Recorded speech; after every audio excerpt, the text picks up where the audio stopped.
Olá, como vai? Tudo bem? Aqui é o Elmo e estamos no canal Minutos com Jesus mais uma vez.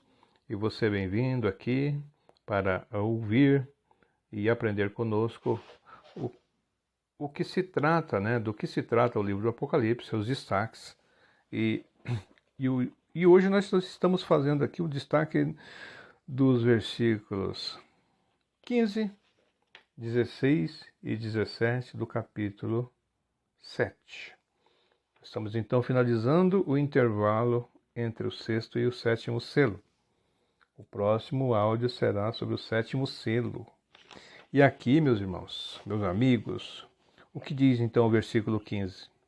Por isso estão diante do trono de Deus e o servem de dia e de noite no seu templo, e aquele que está sentado sobre o trono os cobrirá com a sua sombra. Maravilha, hein? E no 16 diz assim: nunca mais terão fome, nunca mais terão sede, nem sol, nem calma alguma cairão sobre eles. 17 prossegue assim: porque o cordeiro que está no meio do trono os apacentará e lhes servirá de guia para as fontes das águas da vida. E Deus limpará de seus olhos toda a lágrima.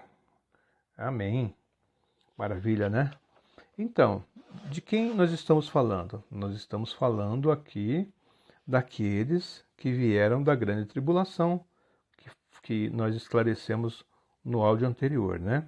Que esses que vieram da grande tribulação não fazem parte da igreja.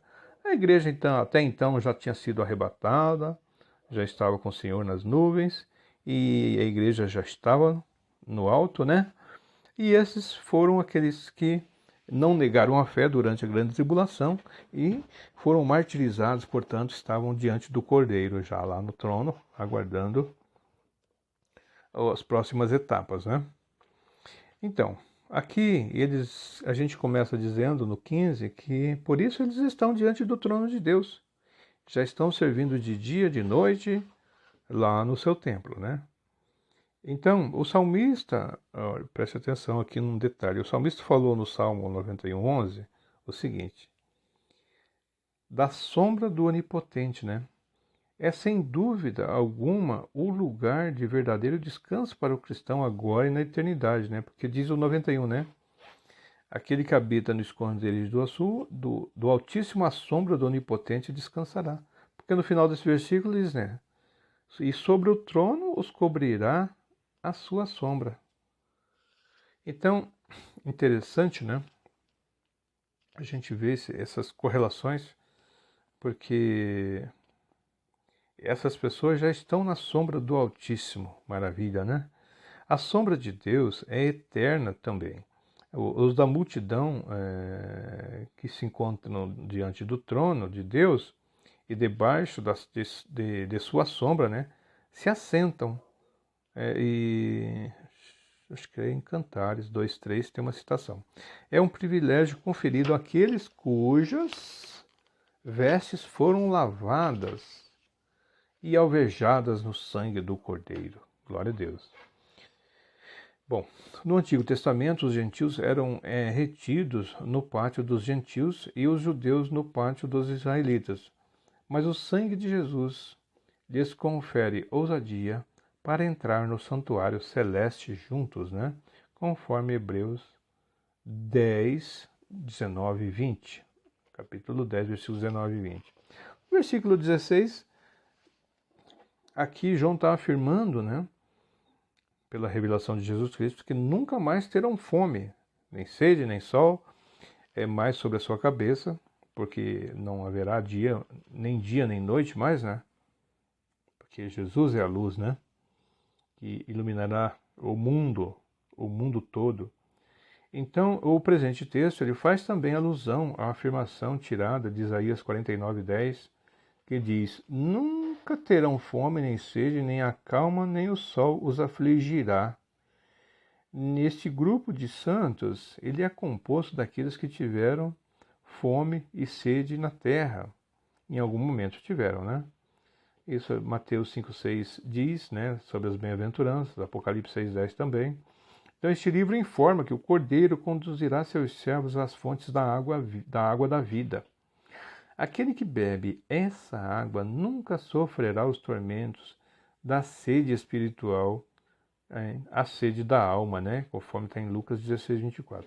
O próprio Deus é a fonte da vida, Salmo 34, 10.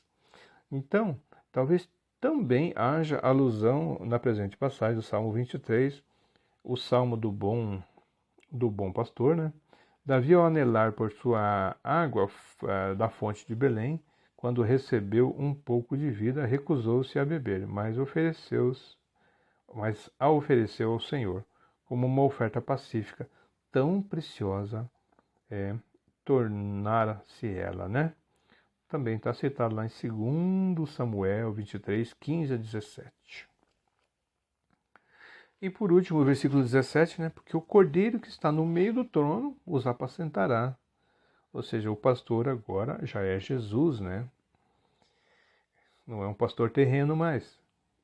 Então as águas celestiais não terão o gosto salgado das lágrimas, porquanto nos conduzirão a uma vida livre das labutas e das tristezas que acompanham o martírio, né?